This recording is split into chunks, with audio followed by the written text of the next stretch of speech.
Hey there, welcome to the Leaders World brought to you by Leaders World Institute and Leaders World University. Today we have a phenomenal leader. He is Milton Hunt, a proud member of the Lumbee tribe, a former executive director of the Baltimore American Indian Center. He is founder of the Maryland Home Based Business Association and a top 40 under 40 honoree. For over 30 years, he has trained and coached thousands of professionals at organizations including the U.S. Department of Veteran Affairs, the National Institutes of Health, Procter and Gamble, and Verizon. Ladies and gentlemen, without much ado, please join me. Welcome to the studio, Mr. Hunt. Thank you so much, Susan. Thank you for having me, and welcome everyone today. Yes. It's so exciting having you. I enjoyed our conversation that we had backstage, and with your permission, I'm going to be looking at some of the conversations that we had backstage. But today, we are going to be talking on we're going to be having a unique conversation. Indigenous roots, universal truths, leading with purpose, culture, and heart. And I know that in our conversation, you let me know how proud you Yeah. are to just be who you are. Do you want to tell us a little bit more about who you are? Well, as you mentioned, I'm a tribal member of the Lumbee tribe, and we should pause by telling you probably about 30 days ago, our tribe received federal recognition from the federal government, where we're now the 575th tribe to be federally recognized by the federal government. And so it gives me great pleasure to share that. Congratulations. A plight we have been at for, some would say 100 years, and some would say a long time, and some would say overdue time. But the truth of the matter is, many of our founding fathers of the tribal government and of the tribe have fought for this, and today we find ourselves at the pinnacle of just discovering this great future ahead of us of being fairly recognized and what that means for our tribe. So yes, I'm a tribal member of the Lumbee tribe. Now the Lumbee tribe is the 9th largest tribe in the United States. So we probably have about 60,000 tribal members. Today I'm actually in North Carolina and the tribal lands, where I will tell you that this is where the majority of the Lumbee Indians reside. And then outside of that, there's a large population in states, many of the states around the United States, Florida, Maryland, Virginia, California, and so forth and so on. And so my mom and dad migrated to Baltimore in the 50s, and we were part of the Industrial Revolution of the people moving from the agricultural background, the farming landscape as we would know it, in search of better opportunities. And so my mom and dad moved to Baltimore in the 50s, and I was born 1960. And so I'm a product of what we would call and growing up in an urban setting. So how would you say your background has actually shaped your leadership? How would you explain that? Well, for me, it was real simple. Growing up, I recognized early on that I was probably going to be the only person in the room that was Native American. For example, in my high school, there were 600 kids. There was 4 people that were Native American. And so I recognized early on that there was going to be an awareness that must take place on my part, that there was more for your.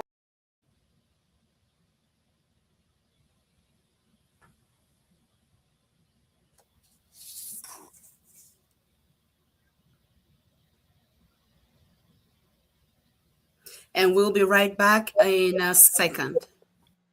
For your corporate and personal needs. Leaders World Institute, changing lives, one leader at a time.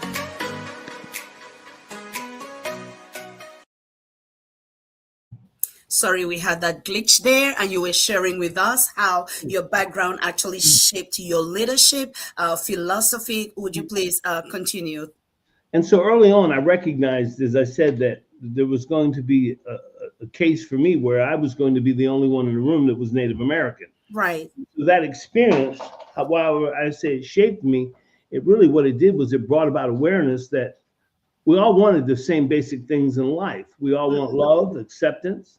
We all want the ability to perform and provide for our families. And Right. so what I began to see is that we're all very much the same. While we may look different, we may sound different.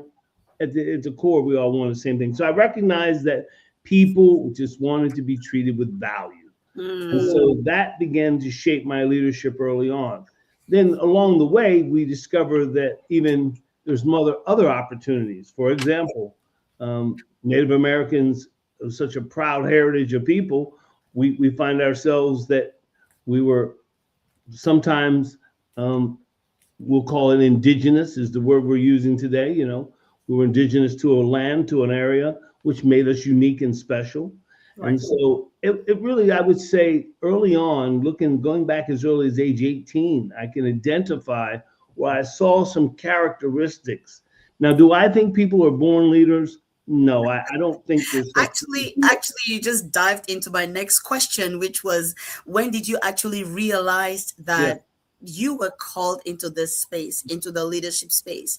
And backstage, we were having a conversation, and you were talking about some of the sacrifices that you go through as a leader, and that you believe that it comes with a call to leadership. And you mentioned about whether leaders are being chosen or whether the mantle is bestowed upon them. Do you want to throw more light about that? Like, when did you realize that you were called to this leadership space? And do you think leaders are chosen? Is it some special calling and a mantle being bestowed upon them? Or do leaders just get up one day and say, you know what, I'm going to choose leadership? What's your take on that? Well, one of my favorite authors, John Maxwell, talks about this, right? And he talks about the leadership mantle and how people are called and what brings people to this place of leadership. So if we just think about it from just an elementary standpoint, that I don't believe there's a such thing as born leaders. For example, if you had born leaders, then that means you could take two leaders that were male and female, and then they could produce another leader. Well, that's not quite the way it works, because at the end of the day, people have characteristics that are conducive to leadership, but the leadership mantle must be developed.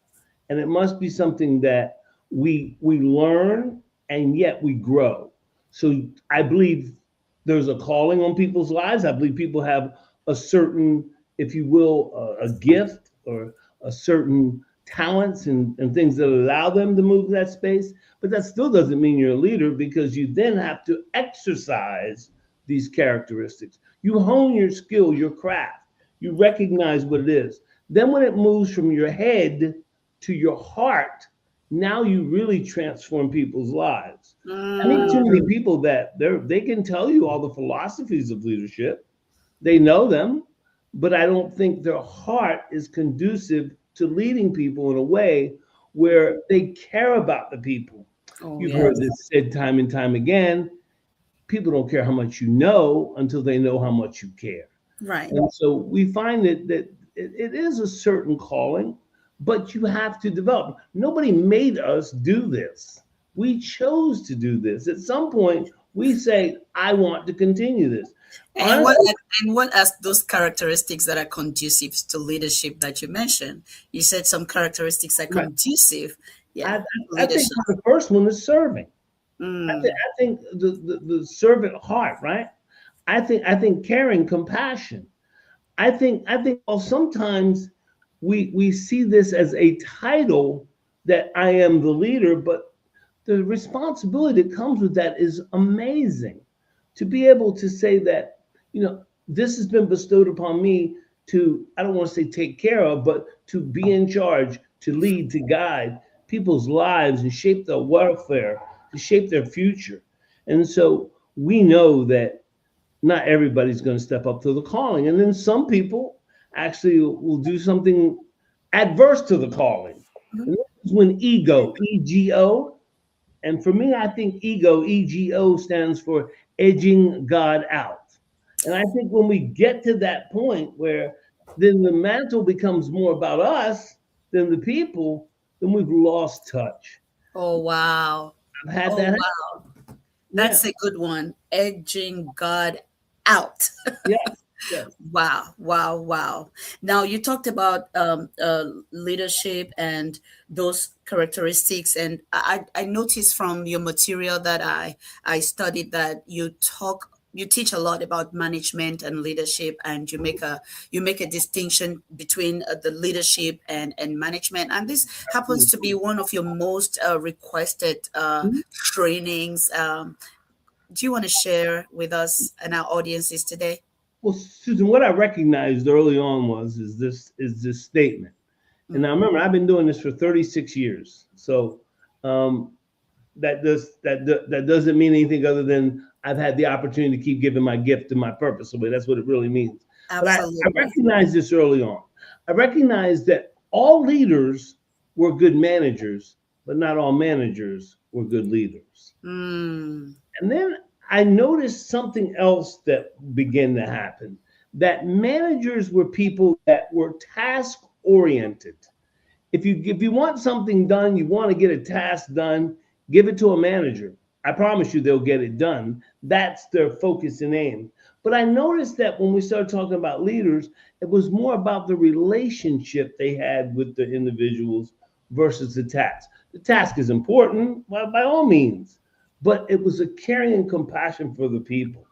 So after having saw this, what it led me to believe was I wanted to develop something that could distinguish the two, talk about their characteristics, but yet at the same time parallel them to show when we're a leader and when we're a manager.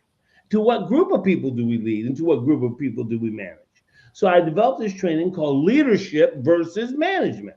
And Hmm. all it does is parallels the two, and it talks from a practical standpoint about how we apply this. Now, let's say there is a growth-minded leader that's listening to us at this time, and they are wondering, I don't even know what I'm doing. I don't know what I am. Am I? I know I have this title, like I have this title, maybe a CEO, a manager. I have this title, but wait, am I being a manager? Am I being a leader? What am I? How can they recognize what they are actually doing, and with whom should they be doing what? And by the way, listen, if you're joining us, please, it's if you're joining us from LinkedIn, let us know, from YouTube, let us know, and also where are you joining us from?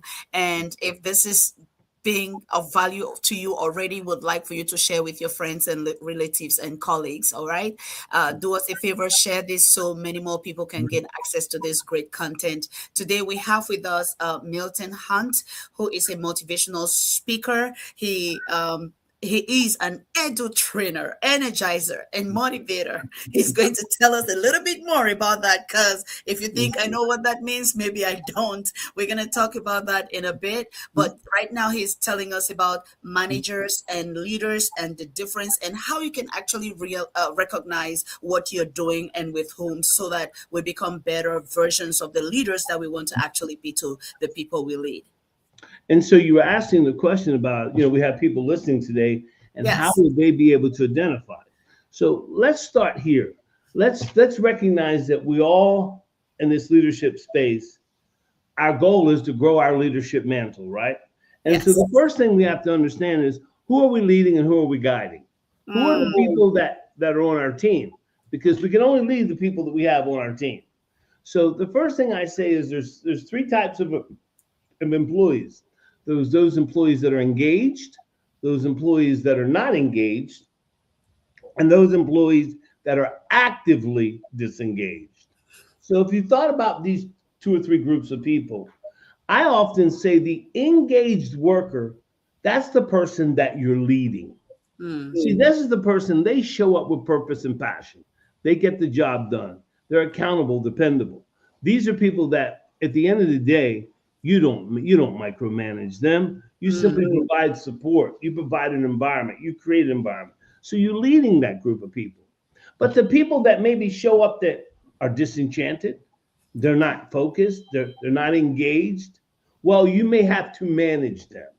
And you may have to manage them by assisting them to get things done, by holding them accountable. See, the engaged worker holds themselves accountable. They march to beat of a different drum. They have a different standard upon which they conduct. And so what we know is that depending upon the audience that I'm at, is the type of leadership or management that I will display. Classic example. When I'm in relationship with an employee or someone on my team or someone I'm working with, the conversation sounds like this. Susan, that's not like you. Is everything okay? Because I'm seeing a behavior that's not conducive to who you are. And I just want to make sure I'm here to support you. That's how I would talk to someone I'm in relationship with from a leadership perspective. Now, from a management perspective, I may say, Susan, this is the third day this week you've been late. One more time, and we're going to have to start the disciplinary action. So we may take a whole different direction based upon the person. And so all I'm saying to you is we can't lead and guide people until we first understand who it is that's on our team. All too often, we think we're going to exercise this approach for everyone. And I will share with our listening audience, if you want to fail, try the same approach with everybody. And I guarantee you it will not work because we're all different. We all respond to information differently. We all hear different things. We all are motivated by different things. So my job as the leader is to figure out what is the motivating factor. How do I get the most out of my team?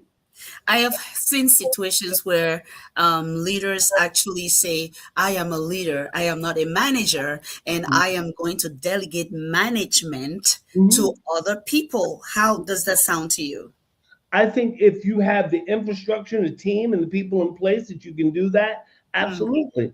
But what happens if you're on a team where you're the only leader and nobody else is leading, and you're having to manage everyone?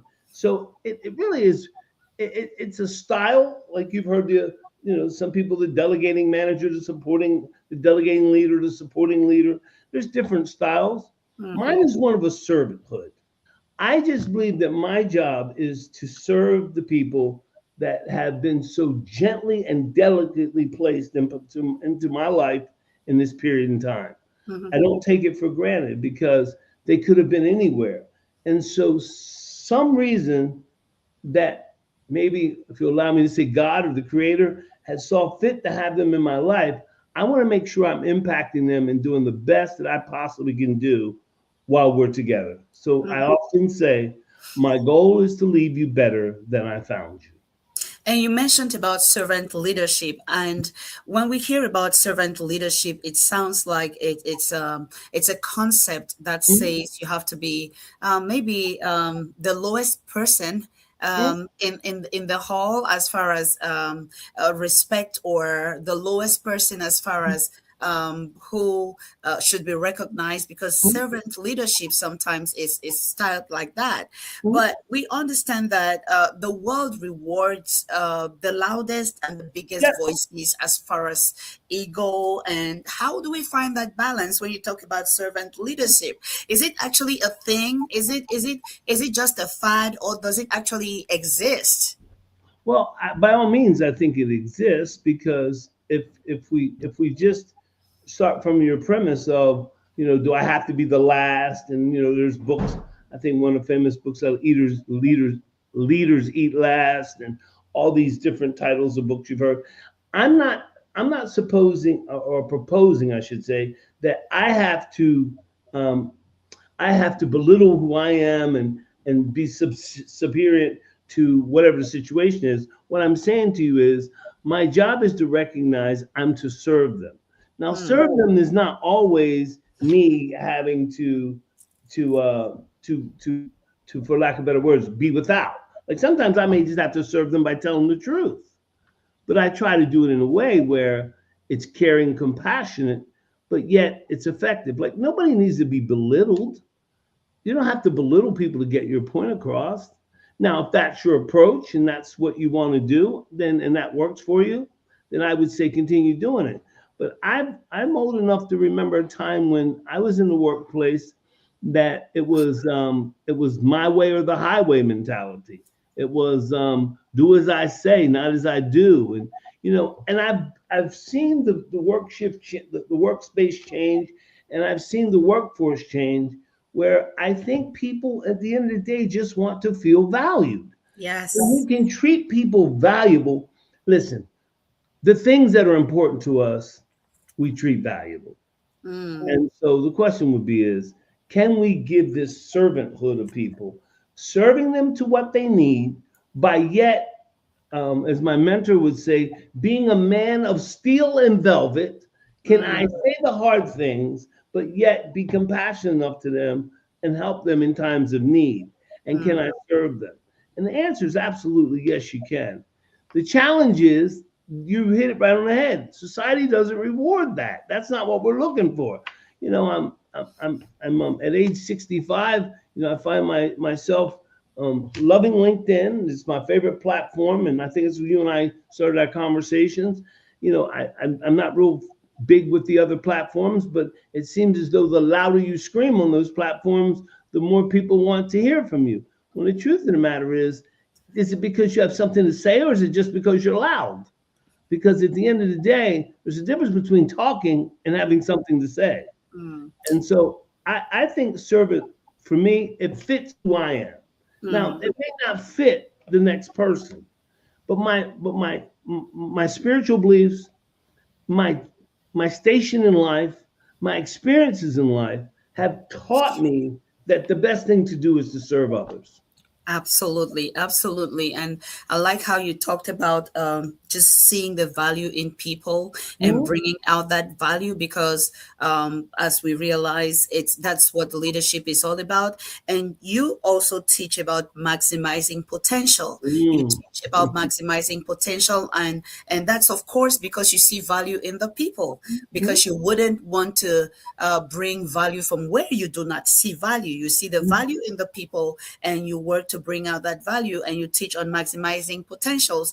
And there are keys that you actually teach for people to be aware of when maximizing their potential. Yeah. Would you want to share that with us? And thank you again for joining us. We Yeah. see your questions, Stephen. We see your question from LinkedIn. We're going to have your question towards the end of this 1 hour segment today. And thank you, Bishop, for joining us as well, Bishop Ralph. And if you're just joining us, let us know where you're joining us from. Today, we are having a conversation on leading with purpose, culture, and heart. And we have somebody really, really phenomenal with us in the studio. He is a leader to thousands of leaders. He is Mr. Hunt, a motivational speaker. He is an employee trainer. And we're going to talk a little bit more very soon about him being an edu trainer, energizer, and motivator, and what that actually means. You teach people how to maximize potential. Yeah. Yes. So I recognized early on as I started, and the goal was never to be at this place. Like that was not the intention. It's been an evolution because I walked through a series of doors, and I would say I was courageous enough to walk through those doors that kept leading me down the path. I had an idea, but didn't know it was going to be here in the station. And so one of the things that I recognized as my mentor would talk to me about was principles, keys, and things that you must do. And he would often say, success leaves clues, success is in the daily habits. He was an avid reader and he got me into reading, and he shared me. And Dr. Bruce, who I'm forever grateful for what he poured into my life in our 42-year relationship.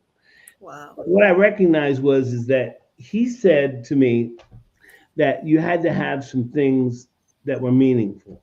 And this is where the 7 keys came from. And they were identified as the 7 things that I thought was important for me in my life. Mm-hmm. I had no idea as I was sharing them how they would resonate with others, you know. And so this became the number one talk that I would give in my 36 years as a motivational speaker. I've had the pleasure of delivering this around the world and to probably hundreds of thousands of people. And the key here is it starts out with, what are the 7 keys? Well, the first one is you must discover your purpose, because nothing happens in life until you figure out your why. You know, Simon Sinek wrote the great book, Start With Why, right? Right. And I think about how many people are wandering generalities that wake up every morning, going through a series of steps, going through a series of motions with no end result in mind. And so purpose is the driver. Purpose is the thing that will propel you in your darkest hour. Purpose is the thing that when you're on the top of the mountain will remind you that there's still more to go. Purpose is the thing that in the depths of despair, light shines. And so one must have purpose, right? Now, purpose comes from understanding. Hey, listen, Mr. Hunt is over here throwing germs, throwing pills, throwing just timeless wisdom. Could you please put in the comments for us? Purpose is the driver. Let's know you're here with us. Put in the comments, purpose is the driver. And if you have a question, we are going to be answering that question towards the last half of the show. We have a question from Stephen, who's joining us from LinkedIn. If you have a question, and thank you, Nichelle Johnson, believe in transformational leadership, empowering people. I love that. Thank you so much for joining us. Put in the comments for us, purpose is the driver. Let's know you're here with us. Yes, please go on. And so, without the purpose, what is it that we're doing? How sad is it that someone would live an entire life and never discover their purpose? So what are the two most important days of your life, right? It's the day you were born and the day you discover why you were born. And so when we think about purpose, it's the thing that propels us. I will tell you, water tastes better when you know what your purpose is. I will tell you, air breathes better when you know what your purpose is. Wow. It's just something that fulfills. Viktor Frankl said in his book, Man's Pursuit for Excellence, that's what we all are. We're in pursuit of something. Right. Without a purpose, you're in pursuit of nothing. Wow. And so one of the other principles I just want to talk about, that there's 7 of them that I cover, the 7 keys to maximize your potential. The other one I want to talk about is fortitude. And for me, this is probably who I am. I'm no more than a broken man that's been put back together many, many times. Oh, wow. Fortitude would suggest that you've had to overcome. Now, Booker T. Washington said something I found amazing.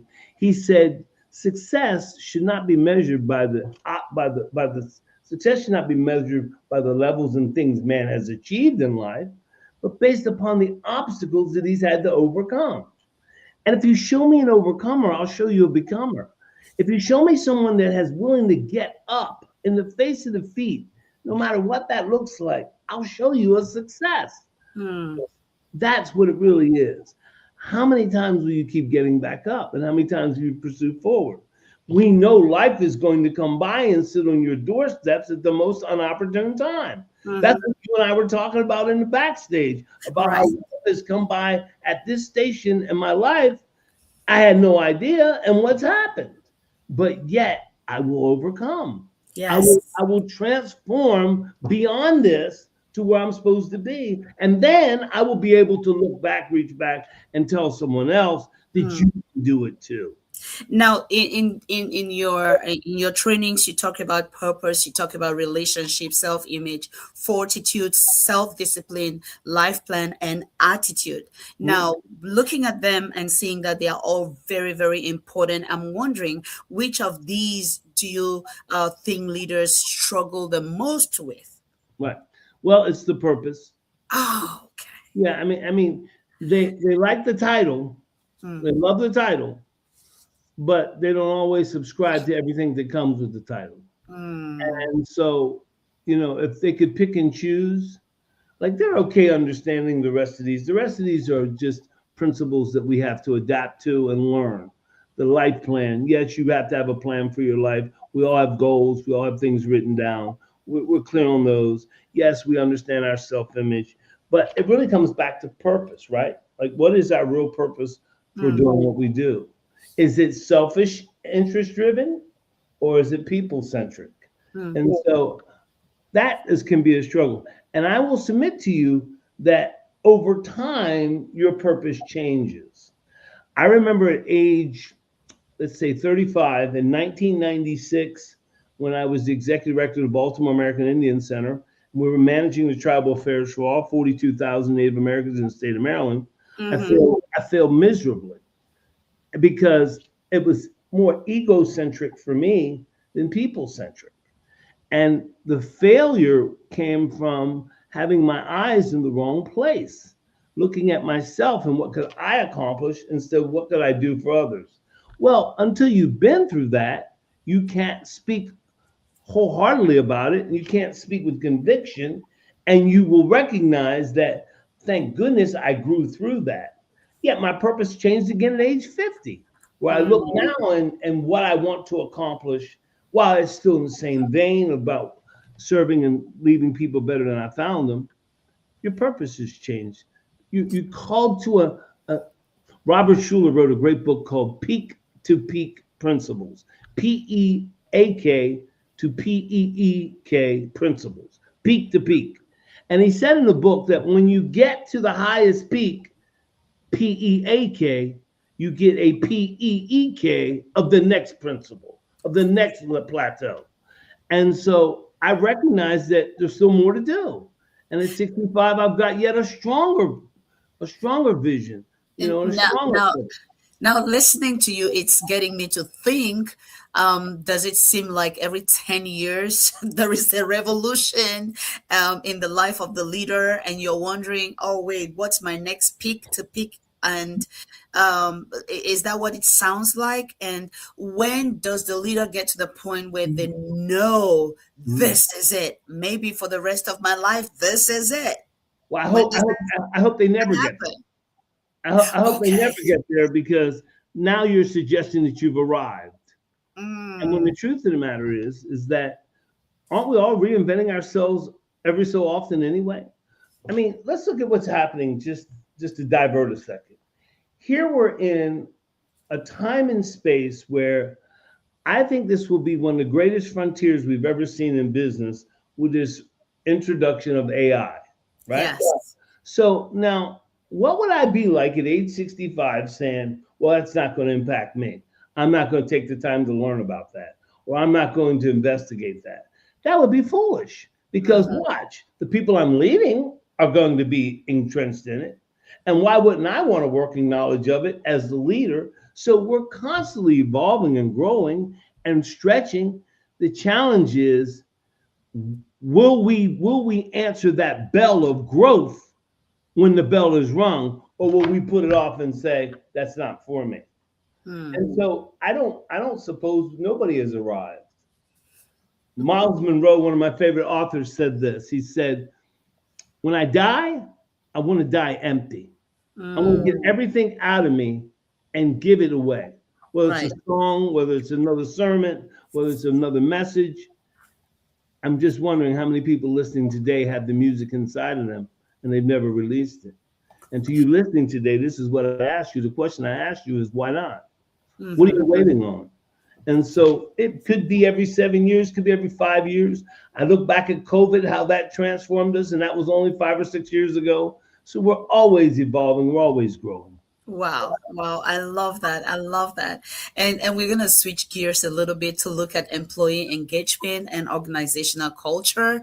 And recently I have been thinking about leaders being people, just the fact that a leader is a person first before being a leader. We are first persons before being a mom, before being a CEO, before being whatever else we are. We are first persons. And employee engagement and organizational culture, it has a lot to do with what we bring and who we bring in that space. And there is a saying that you have, that if you create a great space to work, great work takes place. Absolutely. If you create a great space to work, great work takes place. What are the 2 or 3 non-negotiable ingredients that we could have in a great workplace culture?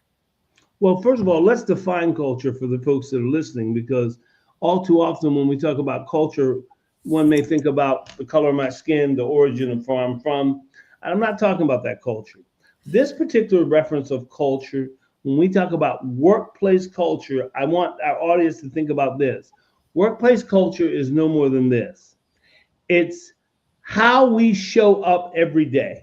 What version of ourselves do we bring to work? And so that's culture. We develop the culture. The employees develop the culture. So What are some of the things that are important? When I think about employee engagement and culture, I think about this. I think about, have we established an environment where people can willingly, now the key word is willingly, bring their unique talent skills to a place, and we collectively put our talents together for the betterment of a mission or a cause or purpose? Can we do that? And when we can, great things happen. You bring your skill set, I bring mine. You're good at this, I'm good at that. We're collectively together, we're better together. Now we can do something great. That's when employee engagement really takes place. The challenge is people come to work for a lot of different reasons. Absolutely. Some people come to work to escape boredom. Some people come to work, that's where their friends are. Some people come to work because they want to get away from some people at home. Some people come to work, I mean, it's just a whole host of reasons. Some people come to work for financial gain, for fulfillment. So if your notion of coming is different than mine, then that's okay. But the key is, once we cross the threshold of the doorway, now why are we here? And that's when we should understand it's about mission and purpose. It's about what we do and the people we serve.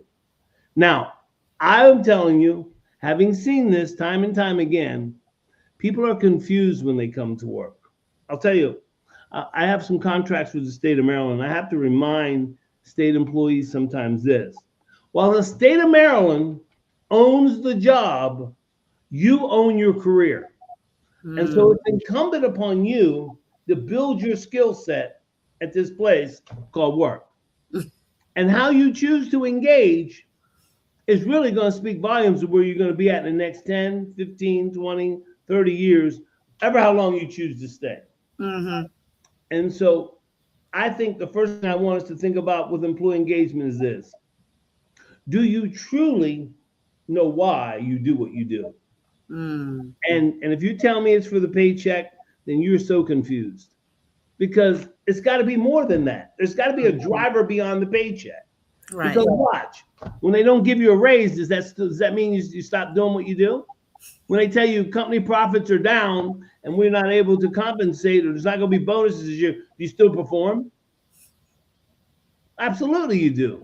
So is money the driver? No, money's in the car, but it's in the back seat. Purpose and passion, accomplishment, sense of fulfillment. These are the things that are the real drivers, particularly to the engaged worker. And looking at employee engagement, we cannot deny the fact that right now we have different generations crossing in the workplace environment, and we all come with different mindsets, different values, depending on what generation we are from. And sometimes it looks like a lot to handle. It looks like a complex situation. Have you experienced anything like that or spoken into stuff like that? Yes, and this is the first time some would tell you that we have 4 different generations in the workplace. And so the reality of it is, while there may be different generations, different ages, different backgrounds and belief systems, it goes back to the same fundamental principle I talked about before. At the end of the day, we all basically want the same things, right? The ability to provide for our family, the ability to perform, opportunities. We all want these things. So how do we get this from an environment where I'm the baby boomer? Now, I've been around since, 1960s. And so all I want to talk about is the way it used to be. And I'm going to tell you, we don't do it like that. And then you're Gen Z and you're coming here with all this excitement and passion. And I'm going to tell you, hey, listen, slow down. That's not going to work here. And why do you think that way? And all we're doing is destroying what we collectively could have together. And so the first thing must be present is respect. Respect. It has to be mutual respect. It doesn't matter if you've been here 10 years. I remember going into organizations and hearing people talk about, I've been here, I carried the first shovel we ever had, and all these war stories. Young folks don't want to hear that. They really don't. They hear that from their parents already. And so yet they're going to hear that now when they go to work. But at the end of the day, the person is proud that they were there to carry the first shovel, and it means something to them. So, can we have an environment of mutual respect where I respect you for who you are? Mm. And then, can we have an environment where we can communicate Hmm. one And to another? Did I just lose you? no, I'm right here. What happened there? It's good. It's good. You were talking about the respect, Yeah. um, how one generation respects the other generation and values what actually matters to them. And I was also looking at how can a leader recognize some of the signs of maybe the warning signs of maybe toxicity coming into the environment. How can that be recognized early on so that it can be dealt with without the environment being completely toxic. Ladies and gentlemen, I am in the studio today with Milton Hunt. Milton Hunt is a phenomenal leader that leads thousands of leaders in spaces in the United States. He is a proud member of the Lumbee tribe, a former executive director of the Baltimore American Indian Center, founder of the Maryland Home Based Business Association, and a top 40 under 40 honoree. For over 30 years, he has trained and coached thousands of professionals at organizations including the U.S. Department of Veteran Affairs, the National Institute of Health, and also Procter and Gamble and Verizon. Mr. Hunt is here with us today, and we are looking at Indigenous Roots, Universal Truths, Leading with Purpose, Heart, and Culture. And and at this point, we are actually looking at the workplace culture and the fact that today we talk about four different generations Mhm. the same workplace environment and how to just maintain a great workplace culture so that everybody feels valued, everybody feels heard, everybody feels respected in that environment. And I was asking Mr. Hunt what could be the telltale signs of a toxic environment creeping in the space. What How can leaders recognize those so they can begin to work on that and take it out of the way from the culture they actually want to create for their employees and the people they work with? So, some telltale signs, if you will, or some things that I've seen that once they creep in, you've opened a door to some toxic behavior. For Hmm. example, when morale starts to go down, something has happened in the workplace that's causing that. Either people aren't heard, they don't feel valued, or something has changed about their perception of how they're being treated, or something has changed. Now, there's times when employees will will be they won't stand up for the change. Like if we have to change the way we do something, that can cause some issues. But we're not talking about those. We're talking about the deep-seated issues when we start to see things happen. And Mhm. so I find that low morale, when morale goes down, something has happened that's causing that. We want to talk about the morale, but what we don't want to do is address what the real issue may be. And it may be that as we stop listening to our people, we stop communicating. It could be also, as I mentioned, that we could be an environment where they're not valued anymore. We start Mhm. treating them like a number versus a person. So those are some signs of some things that I've seen that has happened that will be the beginning towards going down a path of toxicity. Mhm. And you know what? Looking at that, I'm also looking at the leader as an individual and the self image that they carry Mhm. as a person. Yeah. How much does that influence the culture that they build around the organization?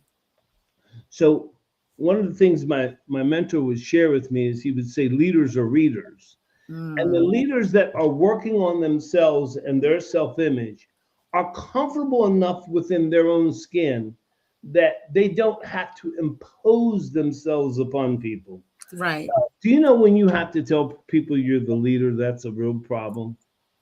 Like just by nature that I have to tell you that I'm the leader. Like, shouldn't we recognize that? And isn't the truth of the matter is it my self-image is so poor that I need to speak so loud to tell you who I am? And the self-image of a leader is conducive to the growth of the organization. Mm-hmm. I will tell you, it's a tough place to be when you're having to work on oneself and you have to figure out how do I become the best version of myself while at the same time I'm having to lead other people. Because at the end of the day, people will respond to people that they respect, they know care about them and value them. Mm, mm, mm. And talking about leaders and leadership and they just being in that role, what would you suggest is one habit or belief that leaders think make them great? Meanwhile, it's actually holding them back. Well, power. Ooh. Power is the false sense of security. Like, Mm, I think that power will, well, you've heard the term absolute power absolutely corrupts. And so I think when I hear about power, I think that if it becomes something that I must exercise, lord over you, hold over you, demonstrate my power, it's really a form of weakness. And this is where the self-image comes back into play. So what we know is that that can be a slippery slope. right. Mm, Somebody's got to be in charge. Let's not kid ourselves. But at what point do I need to exercise this authority and this power where it's to the detriment of you as a person and my organization? mm, All for the need to fill something inside me that's a small empty hole in my heart, in my spirit, that needs to be filled with this 5-letter word that does nothing for me other than tear down.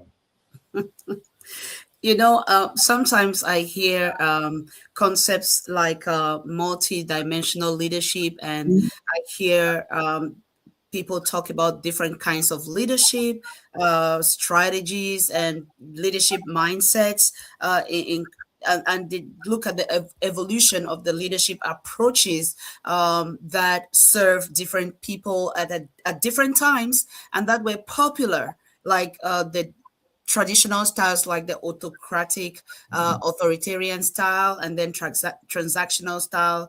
We've talked about the servant leadership style and bureaucratic style and laissez-faire leadership. And today there's a lot of talk about leadership empowerment as a style on its own, where the leader's main aim is to empower the people that he's working with so that they are transformed. Nichelle, joining us from LinkedIn, talked about that as well, believing in transformational leadership and empowering people.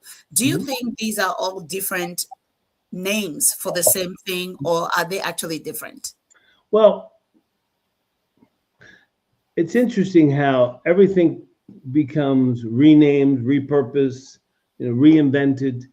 I, I can't speak to the multi-dimensional and the newest buzzword. I can only tell you this, that at the end of the day, the goal should be to empower people, right? Because in Maslow's hierarchy of needs, for those of you out there that have seen the pyramid, he talks about at the very base of the pyramid, the need for people to have some basic needs, shelter, food, essentials. But as the pyramid goes up and we get to the top, he talks about self-actualization, where I now help you become the best version of yourself through and please write this down if you're listening, by having you believe in yourself. The belief will become so strong in you that now you believe you can fulfill this. So whatever the dimensions are we're talking about, my goal is real simple, is to empower you, to get you to believe in yourself, to take the steps to do the things that I know you can do. I see you can do it, but you don't have enough belief in yourself to believe in you. So my mentor would say, borrow the belief that I have in you until you can get the belief that I see in you. Wow. And so it goes without saying that we want to empower people. I don't want people that are empowerless. I want people that empowerful, empowerment, not less. And so, yeah, I would believe that's a very important part of what we do.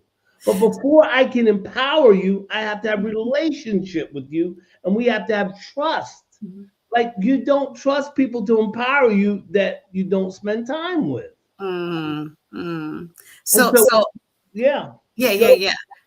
So absolutely, if I get what you're saying is in the long run, it's just about empowering people, believing in people, seeing the value in people, bringing out that value in the people. Hey, if you're just joining us, please put in the comments, believe in yourself. Believe in absolutely. yourself, because no matter what the leader does, if you do not have that belief, hey, you can go ahead and borrow the leader's belief in you, because many of us start from there. That's the role that mentors and the coaches play in the lives of leaders. And every leader needs a mentor and a coach. And every forward thinking, growth minded person, leader out there needs a mentor, needs a coach. So we are looking today at Indigenous Roots, Universal Truths Leading with Purpose, Culture, and Heart. I know you've been waiting for me to ask that question about Mr. Hunt being an edutainer, an energizer, and a motivator. What do those words actually mean? Is it a fancy title, or what does it mean? And when did you recognize that you're actually all of this? Well, Susan, I didn't come up with that. That's not from me. What happened was I was working with a client, and the client says to me at the end of the training session, he says, "You're an edutainer." Now, after he said that, I kind of looked at him, wondering, was this a compliment or what actually was he saying to me? And I said, "Excuse me?" And he said, "No." He said, "You managed to take a sense of humor and painting pictures of reality and putting people into a scenario as you're teaching."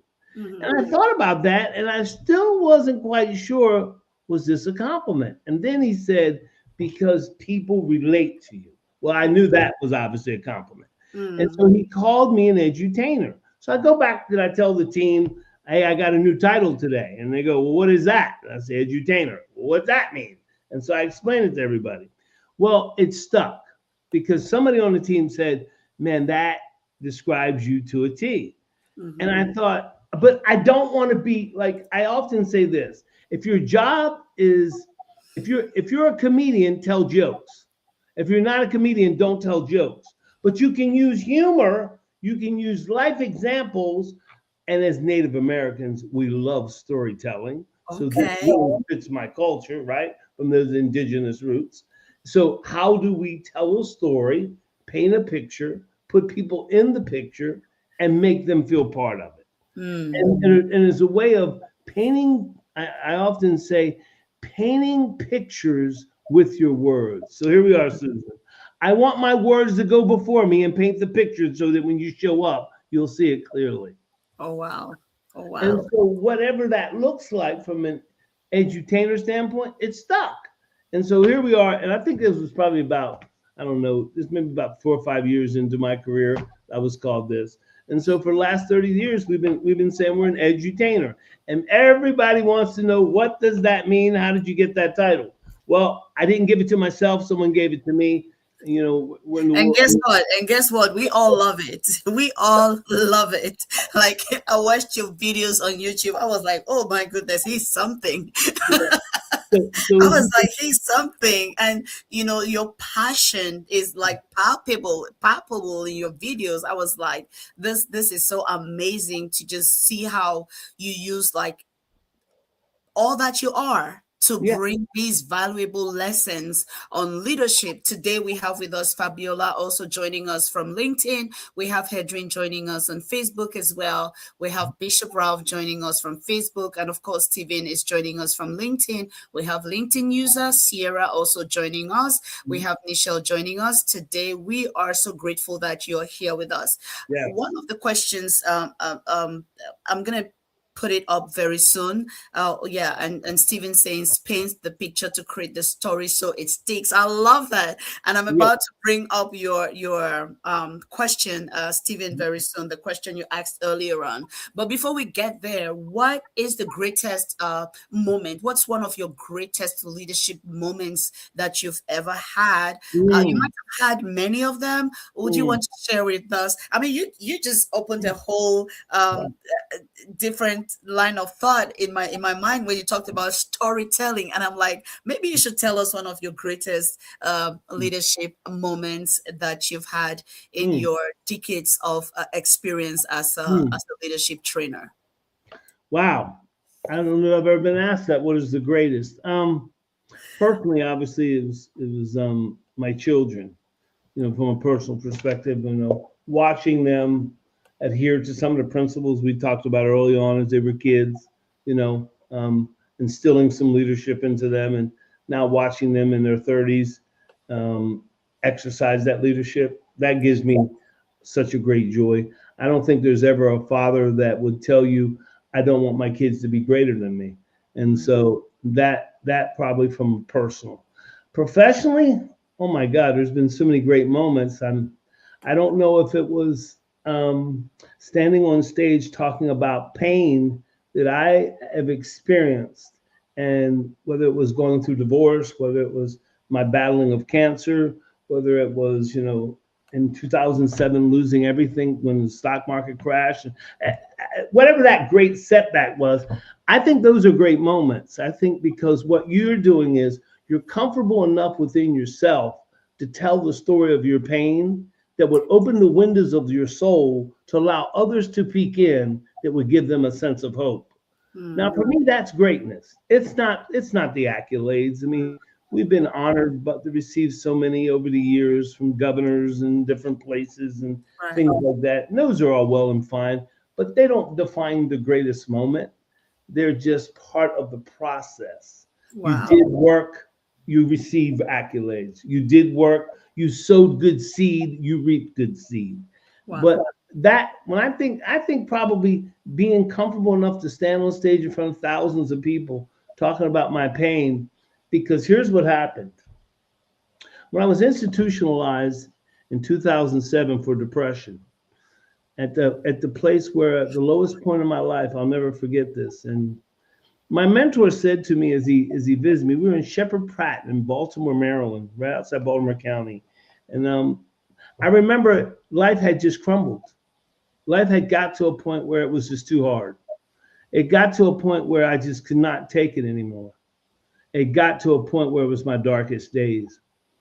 And as I was admitting myself, and my mentor came to see me, and obviously couldn't come where I was at. We're holding our hand up on this real thick glass, and I got my hand on the glass, and he's got his hand on the glass. And this is what he whispers and says, Susan. He says, I can't wait for you to get out of here so you can tell everybody your story. I thought immediately, I said, Dr. Bruce, you got to be kidding me. I'm a motivational speaker. Who wants to hear about a motivational speaker in a institution, Shepherd Pratt, institutionalized for depression? Really? I'm not talking about that. And he said to me, when you tell the story, you're going to help so many other people. Oh, wow. I promise you, I wasn't telling the story. So for the first 5 years after that, every time I go on stage, I hear the voice in the back of my head, tell the story. Tell the story. Oh, I'm not telling that story, Susan. There's no way. Finally, one day, I was in Ocean City, Maryland. It was a law enforcement conference. We were at a place called the Clarion in their grand ballroom. And I remember it was about 500-600 people in the audience, and some of them were in their uniform and some of them, were not. And I remember it was like something was screaming in my head, tell the story. Somebody put in the comments for us, tell the story. Because if you want to hear that story, you need to scream at the You need to scream it out loud. Tell the story. Let's go. Tell the story. Put that in the comments because we're about to hear that story. And you just got my entire attention right now. And so at that point, I don't know what happened, but I opened my mouth and it was like the story came out. So I told the story.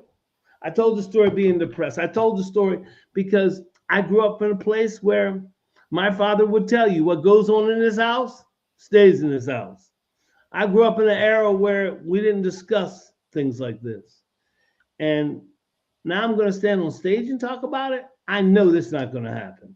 So I tell the story. Lo and behold, as I'm finishing, and Susan, I've been greeted a lot of ways when I finished on stage. I've had people say, come, gotta take your picture. Will you sign this? Here's my son. Talk to him. Talk to my husband. Whatever it is. But this particular day, there's a guy walking down the center corridor. He unclips his revolver and he's walking towards me. He pulls me to the side and he says, last night I had this in my mouth and I was going to take my life and my children's. But if you can stand on stage and talk about this, I can get help. Immediately, my mind goes to Dr. Bruce, who said, tell the story. The second place my mind goes to is, it took you 5 years to tell the story. I wonder how many people you didn't save because you didn't tell the story. And then I wondered to myself that day, why was I so ashamed not to tell the story? Because the story is who I am. And so from that day on, I recognized that may be one of my greatest successes, having the ability and the confidence and the self-image to stand on stage, no matter who's listening, whether it's my children, my loved ones, or my family, it doesn't matter, and tell the story, because your story needs to be told. You know what? Because I made the promise, I just need to respect that. We're going to go down here to, let me find Stephen. Stephen said, how about leadership having to do with being an automation expert and knowing that a successful job will probably do away with certain jobs? How about leadership having to do with being an automation expert and knowing that a successful job will probably do away with certain jobs? Yes. Do you want to speak to that as we go towards the close? 3 weeks ago, Stephen, I took an AI boot camp on a Friday, Saturday, and Sunday because I wanted to know more about this topic. I felt like it was important. And I was thinking just exactly what you put in there, automation expert replacing people's jobs, becoming more efficient. What I began to realize was it's only an enhancement. You see, somebody still has to be the person who's going to be there to make sure that the automation works. I think all too often we're focused on the loss instead of the gain. What will the gain be? And so I recognize that is a very true statement. But here's the thing. Hasn't technology been doing that since the beginning of time? Haven't we been seeing that things have gotten better and we always reinvent ourselves? Why is it we immediately go to the negative and not the positive? Why is it that we focus on the loss instead of the gain? Is it the conditioning of us? Well, Stephen, I'll submit to you that yes, it's going to happen, and we see it happening right now. But the truth of the matter is, how much more will you gain? And won't the person that lost, won't it be better for them that they will learn something new? Or are we telling us that people should stay where they're at? So my question is, and I'll tell you this little story as we wind down. When life gives you lemons, what should you do? And our whole life, we've heard the story, we should make lemonade. Well, I'm going to tell you, folks, that's the most ridiculous thing you could ever do in your life. Is when life gives you lemons, you should never make lemonade. The first thing you should do is ask yourself this question. Why is my garden in my life producing lemons to begin with? Did I plant lemon seed? Am I allowing people to put lemon seed in my garden? Because I didn't plant lemons. Why am I getting lemons? And if you can't stop it, you can't control it, you got to change the way you think about it. So when life gives you lemon, here's what I want you to do. Never drink the juice. You weren't built for that. That is the first default of failure, is accepting something and then conditioning yourself to adjust to it. I refuse. I'm not drinking the juice. I'm going to pick the seed out of the lemon. I'm going to plant the seed. I'm going to grow an orchard. I'm going to sell lemons. I'm going to give away lemons, but I'm never drinking the juice because I wasn't meant for that. And so what will happen to these people as technology comes in and new opportunities? Will they drink the juice, or will they take the seed out of the lemon and plant it and grow an orchard? This is the first time ever in history where we will tell you that general education will no longer get you by. We need specific knowledge. And the marketplace is rewarding you and paying you for the specific knowledge that you get. And to my leaders listening today, I challenge you to grow your leadership mantle, to decide that you're going to become better than you were, that you're going to discover what it is inside of you that is your differentiator, that makes you special, your story, and you're going to tell it. And you're going to tell it over and over, and you're going to become better at it. Because why? We believe in you. Susan, I want to thank you so much for what a tremendous opportunity you've given me today to share my purpose, my gift, my passion, my calling, my reason why. And every chance I get, I just want to tell people, if I can do it, so can you, and I will help you.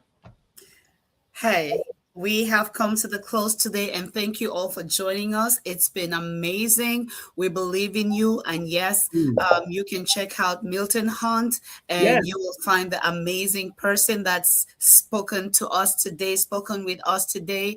Thank you all for joining us on the different platforms. Dr.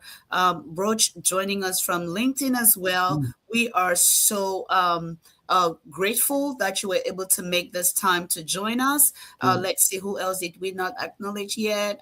Yep, I think I acknowledged everyone. Bridget, thank you for joining us and for commenting.